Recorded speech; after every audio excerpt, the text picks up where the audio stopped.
আমরা ইতিমধ্যে জেনেছি যে বিজ্ঞ অতিরিক্ত জেলা দায়রা জজ আদালত শরীয়তপুরে সেশন 2294 একটি মামলা, যে মামলার ঘটনাটি ছিল 1992 সালে ভেদরগঞ্জ থানার চরকুমিয়ারিয়া এলাকায় স্থানীয় আধিপত্য বিস্তারকে কেন্দ্র করে 6 জন ভুক্তভোগীর চক্ষু উৎপাদন করা হয়েছিল। সেই মামলায়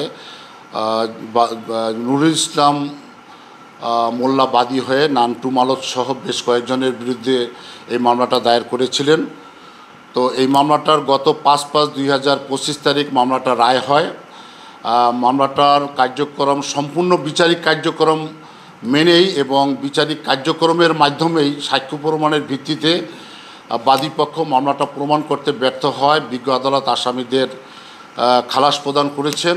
নগদ পেমেন্টে 500 টাকা পর্যন্ত ক্যাশব্যাক আর লেনদেনে প্রতিদিন ডিপ ফ্রিজ এবং ঘন্টায় ঘন্টায় এসি টিভি সহ দারুণ সব গিফট।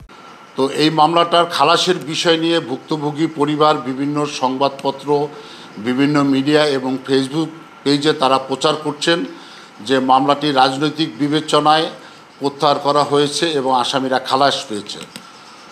মূলত এই মামলাটি রাজনৈতিক বিবেচনায় আসামিরা খালাস পাননি বা রাজনৈতিক বিবেচনায় মামলাটা প্রত্যাহারের জন্য পাবলিক প্রসিকিউটর কার্যালয় থেকে কোনোরূপ সুপারিশও করা হয়নি। এমনকি রাজনৈতিক মামলা প্রত্যাহারের যে কমিটি রয়েছে জেলা পর্যায়ের, সেই কমিটিতেও এটা অনুমোদিত হয়নি।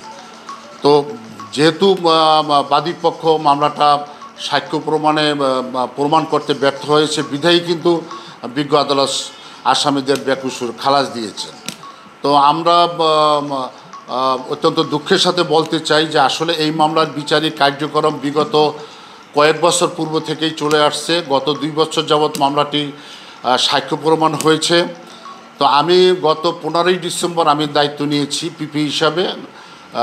দায়িত্ব নেওয়ার পূর্বেই কিন্তু এই মামলার সাক্ষী এবং অন্যান্য কার্যক্রমগুলো সমাপ্ত হয়েছে, শুধুমাত্র মামলাটা রায়ের অপেক্ষায় ছিল।